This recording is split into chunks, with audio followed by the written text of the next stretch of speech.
नमस्ते विद्यार्थियों, कैसे हैं आप? खुश होंगे, मस्त होंगे, तंदुरुस्त होंगे, हेल्थी होंगे। आज हम प्राथमिक शिक्षा अधिगम के अंतर्गत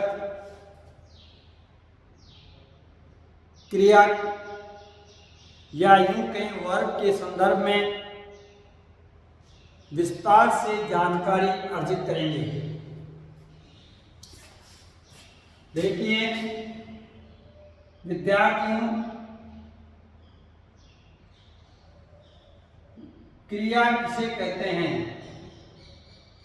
क्रिया, इसको इंग्लिश में कहेंगे वर्ब। किसे कहा जाता है? ये हमारा आज का महत्वपूर्ण टॉपिक है। तो सबसे पहले तो ये समझें कि वर्ब क्या है, क्रिया क्या है।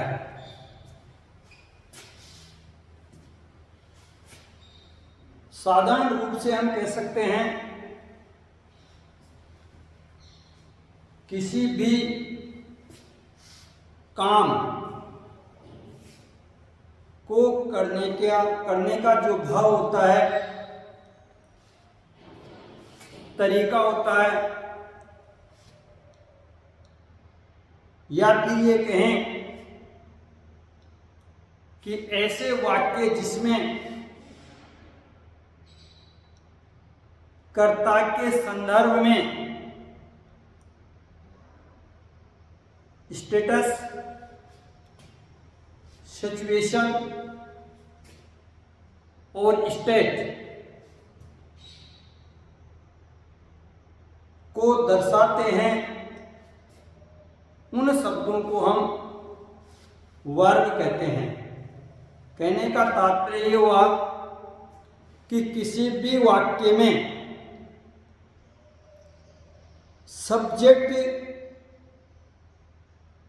जो आपका कर्ता है उसके स्टेट्स को या फिर उसकी सिचुएशन को या फिर उसके स्टेटस को बताने वाले शब्दों को हम क्रिया कहते हैं। तो कहने का तात्पर्य ये हुआ कि हिंदी और अंग्रेजी व्याकरण में, हिंदी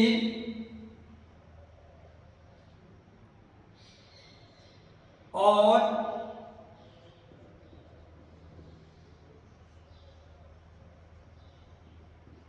अंग्रेजी व्याकरण में वर्ब अर्थात क्रिया, वर्ब अर्थात क्रिया पार्ट ऑफ स्पीच के अंतर्गत आते हैं। पार्ट ऑफ स्पीच के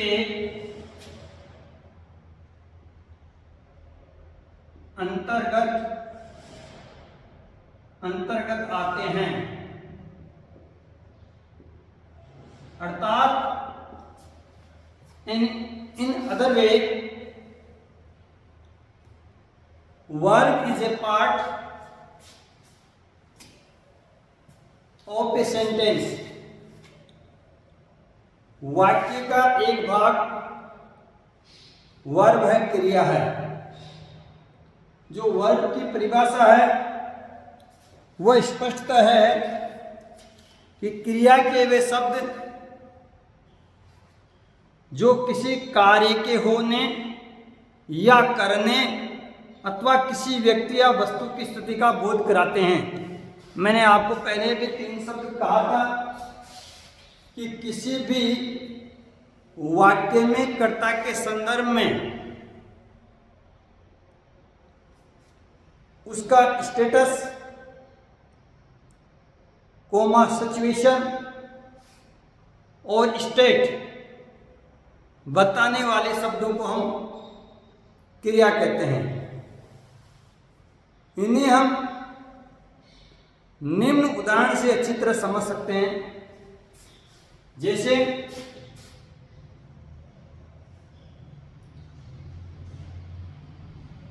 हरी is a teacher, is a teacher, Hari is a teacher. इस वाक्य में यदि मैं हिंदी लिखता हूं तो आएगा हरी एक अध्यापक है, एक अध्यापक है, अध्यापक है। ये ऐसा ये वाक्य की हिंदी है, हरी इज ए टीचर। तो यहां पे हरी करता है, वाक्य के पहले स्थान पर जो भी बैठते हैं वो कर्ता होते हैं, सब्जेक्ट है। तो यहां कर्ता का की स्थिति को बता रहा है। Verb is a word of status, situation and state, अर्थात जो इंडिकेट करता है, ऐसा शब्द जो स्टेटस को इंडिकेट करता है। यहां पे हरि का स्टेटस टीचर है, हरि का स्टेटस क्या है? टीचर है। अर्थात एक पूरे समाज में या एक वर्ग में उसका स्टेटस किसके रूप में है? टीचर के रूप में है। इसलिए यहां पे जो क्रिया है इज एक क्रिया है। इज क्या है? एक क्रिया है। अब ये सहायक क्रिया है या मुख्य क्रिया है, इसकी जानकारी हम आगे लेंगे। लेकिन यहां पे हम ये कहना चाह रहे हैं क्रिया होती क्या है कि किसी भी कर्ता की के स्टेटस को, सिचुएशन को या फिर स्टेट को बताते उसे हम क्रिया कहते हैं। यहाँ पहला वाक्य हरी इज ए टीचर, यहाँ हरी के स्टेटस को बता रहा है कि हरी एक टीचर है। ऐसे किसी के संदर्भ में भी हो सकता है कि वह क्या है, उसका स्टेटस क्या है। जैसे Rahul Gandhi is a loyal leader in our country, अर्थात राहुल गांधी हमारे देश के सबसे लॉयल लीडर है। ये यहां पे कर्ता राहुल गांधी उसका भाव बताया गया है। इसी प्रकार से किसी भी कर्ता के संदर्भ में जो स्टेटस घोषित करते हैं, जैसे द महाभारत या फिर ऐसे कहें the Gita is a holy book in Hindu religious, Gita Hindu धर्म में एक पवित्र पुस्तक है, द गीता। तो यहां पे कर्ता क्या है? गीता है, और उसका स्टेटस क्या है? हिंदू धर्म में पवित्र बुक का है। तो कहने का तात्पर्य होगा कि हम विभिन्न प्रकार के सेंटेंस द्वारा ये जानने की कोशिश करेंगे कि क्रिया क्या होती है। दूसरा है, सेकंड सेंटेंस लेता हूं मैं, रानी रीड्स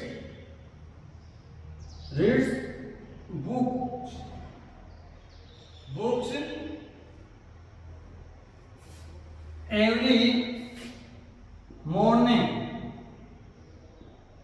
ये दूसरा। रानी रीड्स बुक्स एवरी मॉर्निंग, अर्थात रानी क्या है? करता है। रानी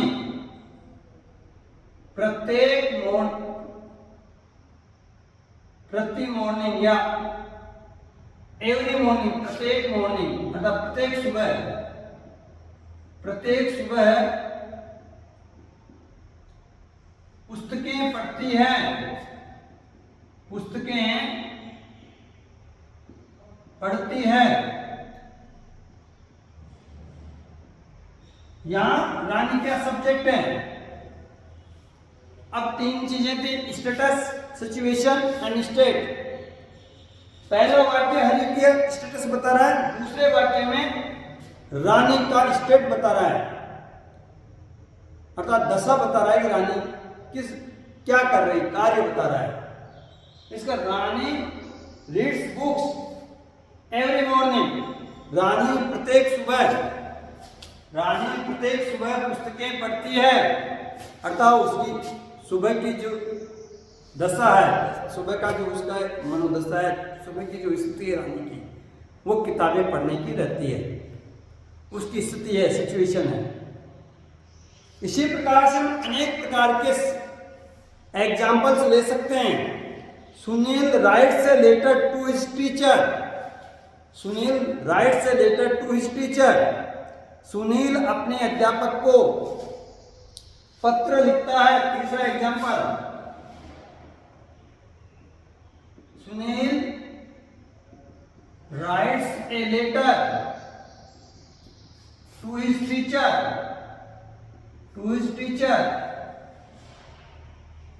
इसका मतलब हुआ सुनील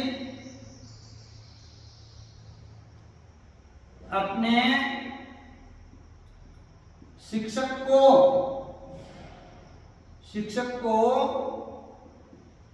पत्र लिखता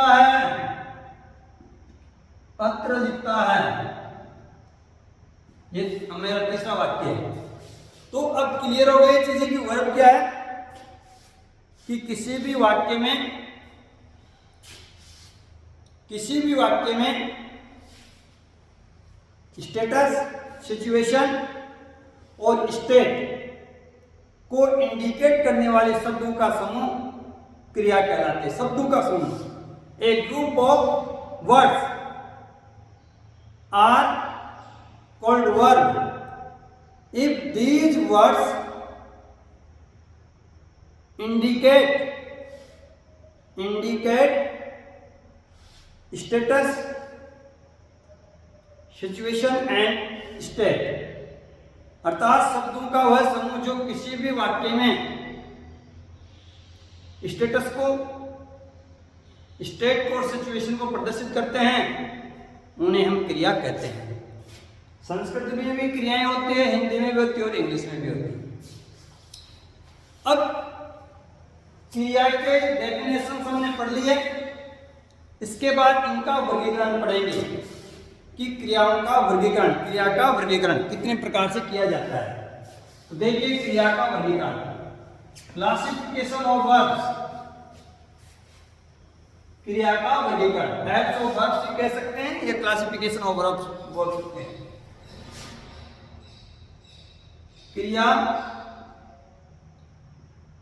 का वर्गीकरण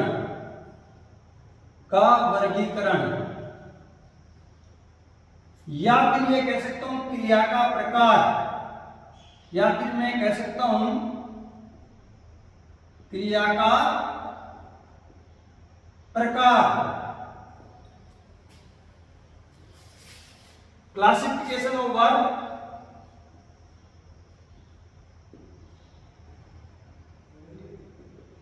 क्लासिफिकेशन ऑफ वर्ब और टाइप्स ऑफ वर्ब,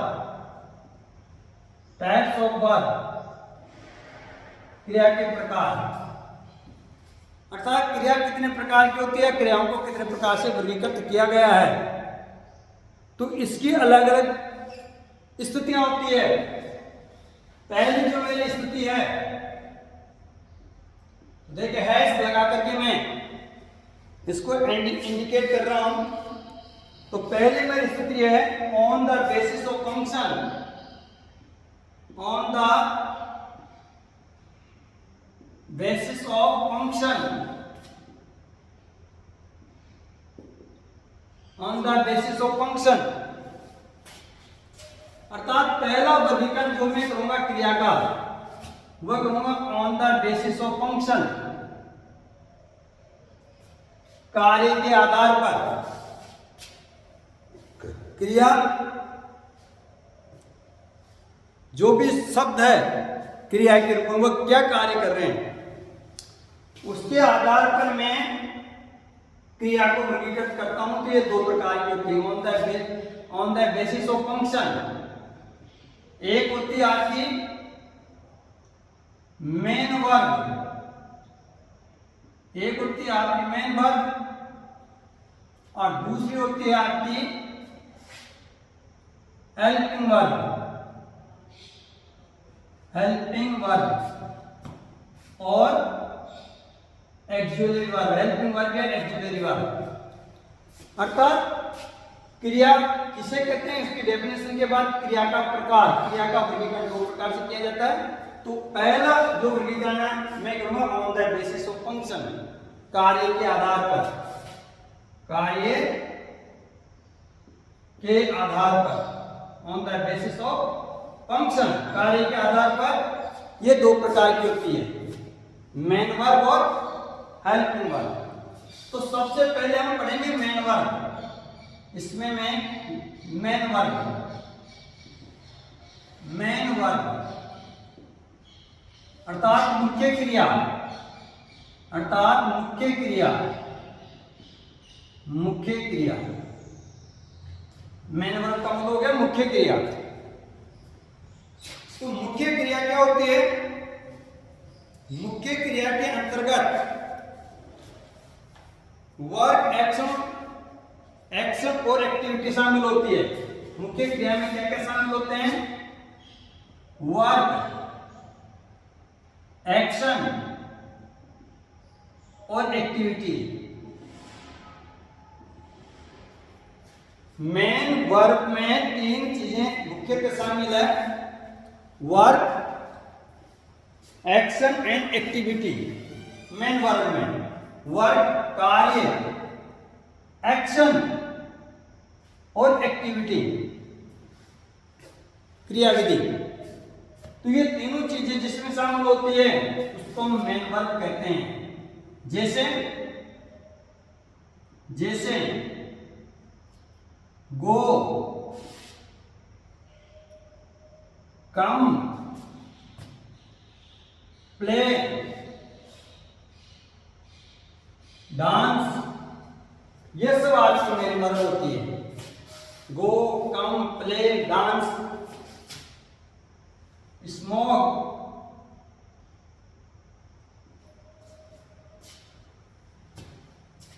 रन,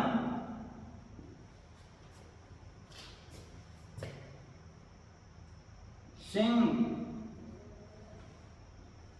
अनेक प्रकार के। तो ये सब जितने भी पूरे शब्द है, जाना, आना, खेलना, नाचना, सूंघना, दौड़ना और गाना, ये सब क्या आपकी मेन वर्ब है जो एक्शन, वर्क, एक्शन एक्टिविटी बता रहे हैं। जैसे वर्क कार्य करना है, कोई भी काम कर रहा हो तो उसके संदर्भ में अगर जानकारी है तो मेन वर्ब काम में है।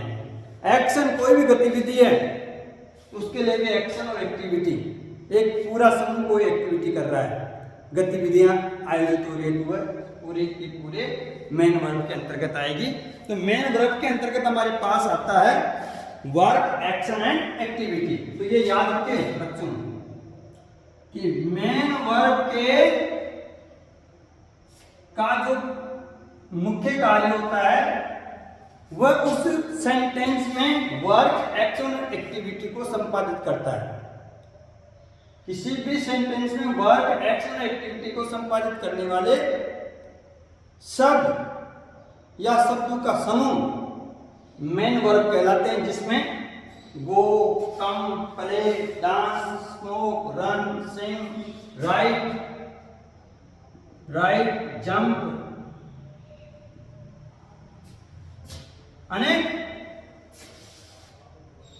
अनेक शब्द जो ये मुख्यतः वर्क, एक्शन और एक्टिविटी को शो कर रहे थे उसको हम कहते हैं मेन वर्ब। अब दूसरा पार्ट फंक्शन, फंक्शन के आधार पर मेन वर्ब और हेल्पिंग वर्ब, मेन वर्ब और हेल्पिंग वर्ब। अब जो हेल्पिंग वर्ब है, जो इसे आप ध्यान से समझिए, मेन वर्ब और हेल्पिंग वर्ब। जो हेल्पिंग वर्ब है, सेकंड है मेरे पास हेल्पिंग वर्ब, सेकंड पोर्शन है हेल्पिंग वर्ब, हेल्पिंग वर्ब, सहायक क्रियाएं, इसको हम बोलते हैं सहायक क्रियाएं, हेल्पिंग वर्ब, सहायक क्रिया, अर्थात वाक्य में मौजूद वे शब्द जो वाक्य निर्माण में सहायक होते हैं या फिर मुख्य क्रिया से पूर्व में प्रयुक्त होते हैं। हेल्पिंग वर्ब किसे कहते हैं? वाक्य के अंतर्गत वे शब्द जो वाक्य निर्माण में सहायक होते हैं या मुख्य क्रिया से पूर्व उपयोग में आते हैं, उन्हें हम सहायक क्रियाएं कहते हैं। तो सहायक क्रिया कौन कौन से होते हैं? इज, एम, आर, हैज,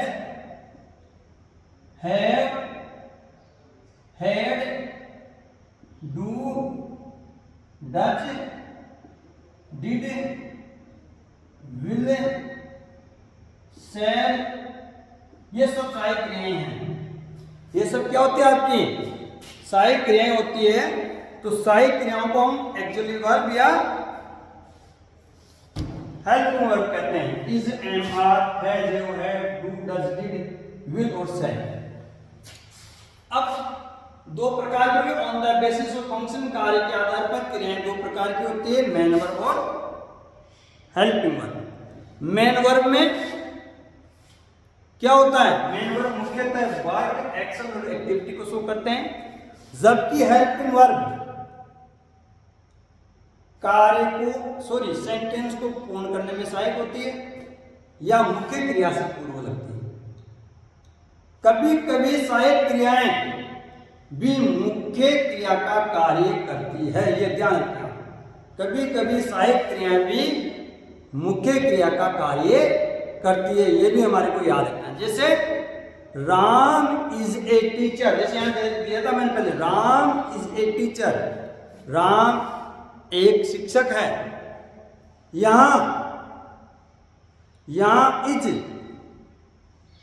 जो इज शब्द है वह सहायक क्रिया है, जबकि राम इज टीचर, राम शिक्षक है, एक मुख्य क्रिया। इज क्या है? मुख्य क्रिया है। तो देखें आप इस चीज को आप नजरअंदाज नहीं करें कि सहायक क्रियाएं भी कभी कभी मुख्य क्रिया की भूमिका का अदा करती है। तो ये दो वाक्य से आप अच्छी तरह समझ सकते हैं कि सहायक क्रियाएं मुख्य क्रिया की भूमिका कैसे अदा करती है। तो देखिए,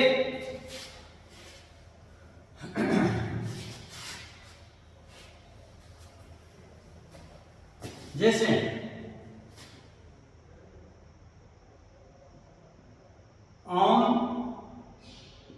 is a teacher, Om is a teacher, Om is teacher, ये दो सेंटेंस है मेरे पास। Om is a teacher और Om is teacher। यहां पे जो ये इज है हेल्पिंग वर्ब है, हेल्पिंग वर्ब है। और यहां पे जो इज है ये मेन वर्ब है, ये मेन वर्ब है। तो ये आवश्यक नहीं है कि सहायक क्रियाएं केवल वाक्य को पूर्ण करने में सहायक होती है, ये कभी कभी मेन वर्ब का भी कार्य करती है। मेन वर्ब क्या होती है?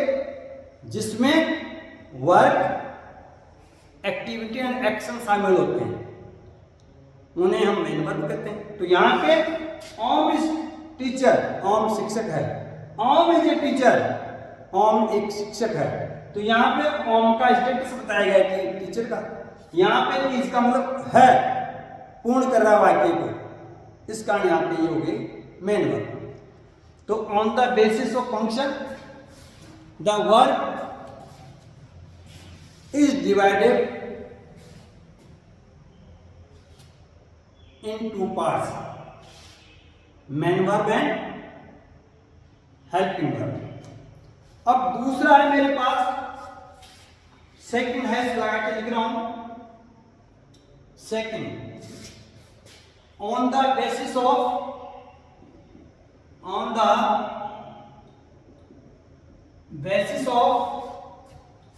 Usage, on the basis of usages. पहला था मेरा on the basis of function, दूसरा है मेरा on the basis of usages, अर्थात क्रिया को उपयोग के आधार पर वर्गीकृत करना। उपयोग के आधार पर, उपयोग के आधार पर, बहुत अच्छा वर्गीकरण है। आपको ये ऐसे लग रहा होगा कि छोटी क्लासों की चीजें, नहीं, हायर एजुकेशन में भी ये आपके लिए बहुत सहायक होगी।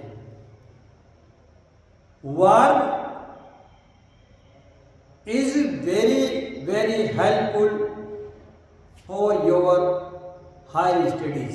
आपकी उच्च शिक्षा में भी के लिए भी ये वर्ब काफी सहायक होती है, वेरी वेरी हेल्पफुल होती है। तो अब मैंने कहा कि वर्ब क्या है, पहले हमने पढ़ा, वर्ब का वर्गीकरण पढ़ा। तो वर्ब का वर्गीकरण पहले on the basis of function, on the basis of usages. Function का मतलब कार्य के आधार पर, दो प्रकार से, मेन वर्ब और helping verb. On the basis of usages अर्थात उसका यूज, क्रिया का यूज किस प्रकार से किया गया है, अर्थात क्रिया का यूज जब सेंटेंस बनता है और क्रिया का यूज किसमें निहित हो रहा है, उसको हम देखने की कोशिश करते हैं। तो ये दो प्रकार से इसको वर्गीकृत किया गया, दो प्रकार से on the basis of usages के आधार पर क्रियाओं को दो प्रकार से वर्गीकृत किया गया। Transitive verb,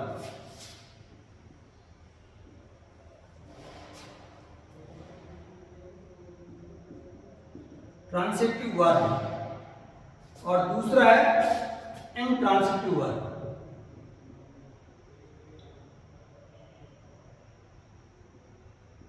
इनट्रांसिटिव verb, transitive verb का मतलब होता है सक्रमक क्रिया,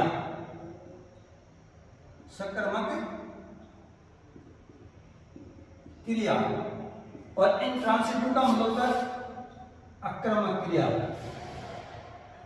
आक्रमक क्रिया या असक्रमक क्रिया।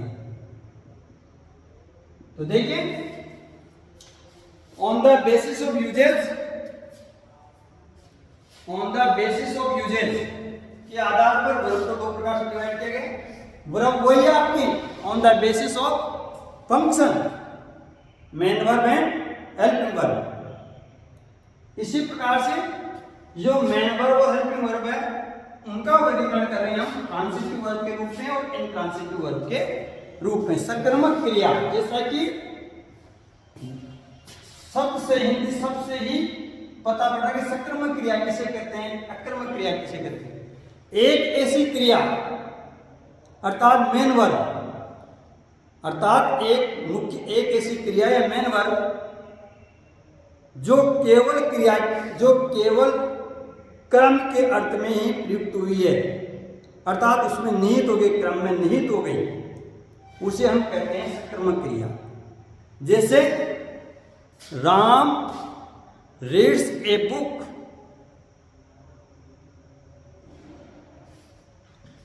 सॉरी, दूसरा हम लेते हैं उदाहरण कि सक्रमक और अक्रमक क्रिया हो गई। ट्रांसिटिव, जिसमें एक ऐसी क्रिया जिसमें ऑब्जेक्ट, क्रिया किसमें जा रही है, ऑब्जेक्ट में जा रही है। जैसे Shivam, Shivam reads a book, Shivam एक किताब पढ़ता है, शिवम पुस्तक पढ़ता है। पुस्तक पढ़ता है। इस वाक्य में जो मेन वर्ब आपकी रीड है, मेन वर्ब आपकी क्या है, रीड मेन वर्ब है। ये जो मेन वर्ब आपकी ये पूर्णतः ऑब्जेक्ट में निहित है, कर्म में निहित है, कर्ता कौन स्वयं है, लेकिन जो क्रिया रीड है पढ़ना वो किसमें निहित हो रही है, बुक में, अर्थात किसको पढ़ रहा है, किताब को पढ़ रहा है। इस कारण क्रिया का पूरा प्रभाव बुक में जा रहा है। और बुक किसके स्थान पर है, ऑब्जेक्ट के स्थान पर है, क्रम के स्थान पर है। अर्थात जब क्रिया का भाव क्रम की ओर हो तो उन्हें हम सक्रमक क्रिया कहते हैं। तो यहाँ पे read is a transitive verb. आप क्या आ सकता है क्वेश्चन की इन सेंटेंस में से ट्रांसिटिव वर्ब बताइए कि ट्रांसिटिव वर्ब है या नहीं है यहाँ। और दूसरा अक्रमक क्रिया, यहाँ पे आ जाए Shivam, Shivam is playing, Shivam is playing, Shivam खेल रहा है, शिवम खेल रहा है। अर्थात क्रिया का प्रभाव कर्ता पे पड़ रहा है, इस कारण इसे हम कहते हैं अक्रमक कर्म, अक्रमक क्रिया इन ट्रांसिटिव वर्ब। अर्थात यहां सीधा सीधा क्रिया का प्रभाव किस पे पड़ रहा है, शिवम पर। शिवम क्या कर रहा है, खेल रहा है। अब क्या खेल रहा है, तब हम ऑब्जेक्ट को लेंगे, तो यहां ऑब्जेक्ट तो है नहीं मेरे पास, इस कारण मैं कह सकता हूं यहां पे play is a intransitive verb. Play क्या है, इस सेंटेंस के में इंट्रांसिटिव वर्ब है। तो on the basis of usages, क्रिया के उपयोग के आधार पर क्रियाएं दो प्रकार की, ट्रांसिटिव वर्ब और इंट्रांसिटिव वर्ब। क्लियर हो गई। अब हम और आगे की ओर चलेंगे। On the basis of flexibilities, उपलब्धता के आधार पर। तीन प्रकार की बेसिस मिली मैंने। अब है मेरे pass on the basis of flexibilities, उपलब्धता के आधार पर।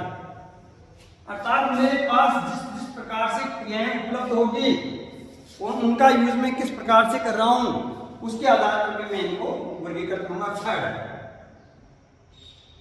थर्ड है लगा के लिख रहा हूं मैं, on the basis of flexibilities,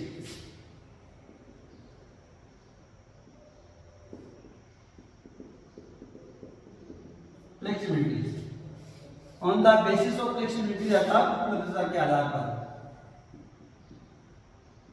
उपलब्धता के आधार पर। डियर स्टूडेंट्स, लगभग हम क्रियाओं के संदर्भ में आज पूरी जानकारी प्राप्त कर लेंगे। तो on the basis of flexibilities, उपलब्धता के आधार पर भी हम क्रिया को वर्गीकृत करते हैं। तो इसमें मेरे पास जो आती है, उपलब्धता के आधार पर जो क्रिया आती है, वह मेरे पास दो प्रकार की क्रियाएं होती है इसमें, फाइनाइट और इनफाइनाइट।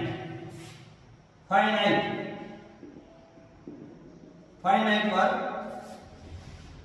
और इनफाइनाइट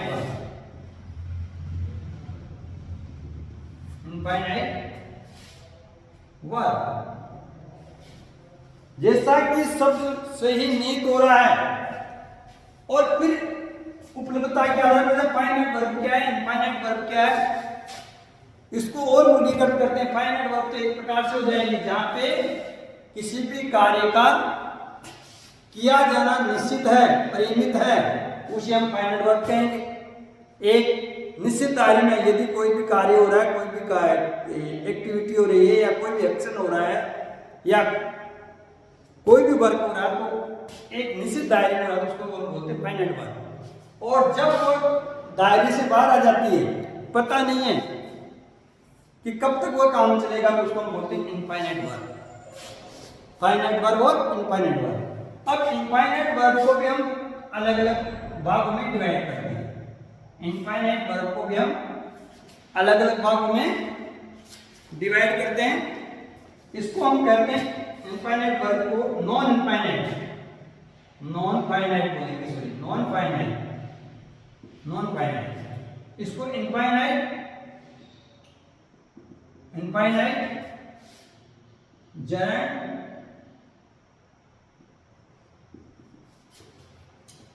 और पार्टिसिपल, ये 3 प्रकार से हमने इसको डिवाइड कर दिया। तो देखिए मित्रों, हमने कंप्लीटली आज वर्ब के संदर्भ में पढ़ा है और मैंने कहा आपको कि मैथ्स, हिंदी और इंग्लिश का हम 20 घंटे का सेशन लेंगे और 20 घंटे में तीनों विषयों की बेसिक जानकारी पूरी हो जाएगी, जिसमें हिंदी और इंग्लिश की भी पूरी ग्रामर आ जाएगी आपके पास। मैथ्स तो एक बहुत बड़ा सब्जेक्ट है, इसका नहीं बेसिक मैथमेटिक्स है। तो देखिए आप, सबसे पहले हमने पढ़ा वर्ब। वर्ब की क्या डेफिनेशन है? वर्ब क्या होते हैं कि वाक्य में प्रयुक्त वे शब्द, वाक्य में प्रयुक्त वे शब्द जो वर्ब एक्शन और एक्टिविटी को शो करते हैं, या फिर ये कह लो वाक्य में प्रयुक्त वे शब्द जो स्टेटस, सिचुएशन एंड एक्टिविटी को शो करते हैं, ऐसे शब्दों के समूह को हम क्रिया कहते हैं। और उनको हमने क्रिया को on the basis of function अर्थात कार्य के आधार पर 2 भागों में विभाजित किया, और वह 2 भाग है मेन वर्ब और हेल्पिंग वर्ब। मेन वर्ब के 3 रूप होते हैं, फर्स्ट फॉर्म, सेकंड फॉर्म और थर्ड फॉर्म। इसी प्रकार से सहायक क्रियाएं 2 प्रकार की होती हैं। एक तो जो टेंसेस के रूप में काम में आती है, दूसरी आती है हमारे पास मॉडल्स के रूप में, जिसे हम कह सकते हैं can, may, might, should, would, need, dare आदि। और दूसरा था on the basis of usages, on the basis of usages अर्थात उपयोग के आधार पर। हम उनका उपयोग किस प्रकार से कर रहे हैं, अर्थात मेन वर्ब का उपयोग कर्म के आधार पे हो रहा है, क्रिया कर्ता के आधार पे हो रहा है। तो उनको हमने 2 भागों में डिवाइड किया, ट्रांसिटिव और इनट्रांसिटिव, सक्रमक क्रिया और अक्रमक क्रिया, on the basis of uses. और थर्ड हमने लिखा on the basis of flexibilities, उपलब्धता के आधार पर। और ये फाइनाइट और नॉन फाइनाइट। फाइनाइट वर्ब वो वर्ब होती है जिसके द्वारा किया गया कार्य एक निश्चित दायरे में हो रहा है, वो फाइनाइट वर्ब। और जहां किया गया कार्य एक निश्चित दायरे में नहीं हो रहा है, उसको कहते हैं नॉन फाइनाइट वर्ब। और नॉन फाइनाइट वर्ब को 3 भागों में डिवाइड किया गया। तो इन भाग कौन से हैं? इनफाइनाइट, जर्न और पार्टिसिपल। तो अब इसमें क्या होता है, क्रिया से पहले टू, क्रिया में आईएनजी और ये भी टू। अर्थात कहने का तात्पर्य ये जो तीनों चीजें हैं, इनका काफी महत्व होता है कि जब क्रिया सब्जेक्ट के रूप में, इनफाइनाइट के रूप में काम करे, जर्न के रूप में काम करे, पार्टिसिपल के रूप में काम करे, तो फिर नॉन फाइनाइट वर्ब हो जाता है। अर्थात कार्य का पता ही नहीं पड़ रहा कब खत्म होगा। जैसे खेलना एक अच्छी आदत है, playing is a good habit, playing is a good habit. तो प्लेइंग क्या है यहाँ है तो क्रिया, लेकिन जर्न है, तो इसको हम ले लेंगे नॉन फाइनाइट वर्ब। जहां पे वाक्य क्रिया से शुरू हो जाए, वो जर्न की क्रिया से शुरू होता है, इनफाइनाइट से शुरू होता है, पार्टिसिपल, ये एक अलग बात है। तो इनको कहते हैं नॉन फाइनाइट वर्ब और इसको कहते हैं फाइनाइट वर्ब। अर्थात जो कंप्लीट हो गए वही हो गए, इसको कहते हैं फाइनाइट। उपलब्धता के आधार पर, अर्थात फ्लेक्सिबिलिटी के आधार पर, उपलब्धता के आधार पर। तो प्यारे स्टूडेंट्स, हमने हिंदी और इंग्लिश में वर्ब के रूप में पूरा कंप्लीट कर लिया। वर्ब क्या होते हैं? वर्ब को 3 प्रकार से हम वर्गीकृत करते हैं। पहला फंक्शन के आधार पर, on the basis of function. दूसरा यूजेस के आधार पर, on the basis of uses. तीसरा on the basis of flexibilities, तो तीनों के आधार पर यूज किस प्रकार से हो रही थी, या यूज क्रम में किस प्रकार यूज हो रहा है, या कर्ता में किस प्रकार से यूज हो रहा है, उस यूजेस कहेंगे। एक होता फंक्शन के आधार पर वर्क, एक्टिविटी और एक्शन, जिसके अंतर्गत आते हैं फंक्शन में तीन बातें आएगी, वर्क आएगा, एक्टिविटी आएगी आपकी और एक्शन आएगी। यूजेस के अंदर सब्जेक्ट और ऑब्जेक्ट का महत्व होगा और फ्लेक्सिबिलिटीज के आधार पर और उपलब्धता के आधार पर कि दी गई वर्ब फाइनाइट वर्ब है या नॉन फाइनाइट। फाइनाइट वर्ब का मतलब कार्य परिमित रूप से हो रहा है तो फाइनाइट वर्ब के अंतर्गत आएगी, और नॉन परिमित हो रहा पता नहीं पड़ रहा है काम कब तक चलता रहेगा तो नॉन फाइनाइट वर्ब आएगी। Non finite verb are three types, infinitive, gerund और पार्टिसिपल। तो verb is a part of speech, अर्थात वर्ब भी पार्ट ऑफ स्पीच का एक भाग होता है। अब हम मैथमेटिक्स के संदर्भ में थोड़ी जानकारी प्राप्त करेंगे। तो देखिए आप जितना मैं आपको समझा रहा हूं उसे आप ध्यानपूर्वक समझे। कल मैंने आपको कहा था कि बेसिक मैथमेटिक्स हमें अच्छी तरीके से आनी चाहिए। बेसिक मैथमेटिक्स क्या होती है, उसकी क्या अवधारणा, ये हमें अच्छी तरीके से आना चाहिए। तो देखिए आज हम भिन्न के बारे में चर्चा करेंगे। भिन्न, आज छोटा सा पोर्शन ले रहे हैं भिन्न, अर्थात फ्रैक्शन, भिन्न। अंकगणित में क्या होता है, भिन्न दो प्रकार से स्टडी करेंगे। अंकगणितीय भिन्न, अंक गणित और बीजीय गणित और बीजीय गणित। अंकगणित में भिन्न क्या होते हैं, दो प्रकार के। अंकगणित में भिन्न कितने प्रकार के होते हैं, दो प्रकार के होते हैं। साधारण भिन्न,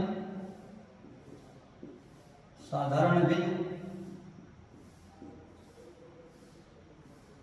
और मिश्रित भिन्न, मिश्रित भिन्न।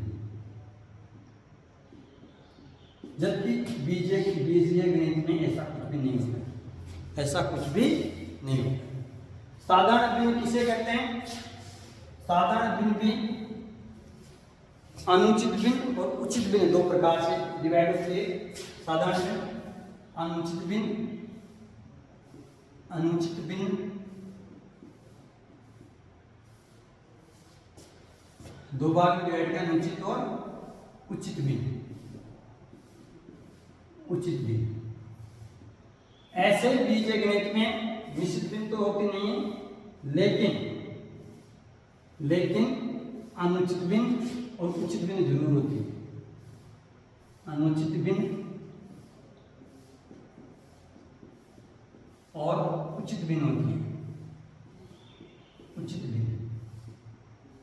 देखिए ये स्टूडेंट्स, भिन्न एक बहुत बड़ा पोर्शन होता है। अंकगणित में तो सीधा सीधा होता है। साधारण भिन्न क्या है, मिश्रित भिन्न क्या है। साधारण भिन्न दो प्रकार के होते हैं कि ये साधारण भिन्न जो अनुचित भिन्न है या उचित भिन्न है। इसी प्रकार से बीजीय गणित में साधारण और मिश्रित भिन्न से कोई मतलब नहीं, यहाँ केवल अनुचित भिन्न और उचित भिन्न की बात करेंगे। तो देखो अपन एक एग्जांपल है, जैसे 0.1 है, इसको हम दशमलव संख्या कहते हैं। क्या बोलते हैं, दशमलव अंक या संख्या। दशमलव का डिजिट है या संख्या, अर्थात जो दशमलव के अंक है इसको हम साधारण भिन्न में कन्वर्ट होगा 1/10। ये एक प्रकार से साधारण भिन्न है। ये क्या हो गई, साधारण भिन्न। जब हर का भाग अंश में पूरा नहीं जाता है तो अनुचित भिन्न, और यदि कंप्लीट चला जाता है तो उचित भिन्न। या हर का भाग 10 का भाग 1 में पूरा जा रहा है, इसका ये साधारण जो भिन्न है ये उचित भिन्न है, इसको बोलते हम उचित भिन्न। इसको क्या बोलते हैं, उचित भिन्न कहते हैं, क्योंकि 10 का भाग 1 में जा रहा है। इसी प्रकार से और उदाहरण ले सकते हैं, जैसे 2/3, 2/3 साधारण भिन्न है। 2/3 क्या है? साधारण भिन्न है। और ये साधारण भिन्न में हर 3 का भाग अंश 2 में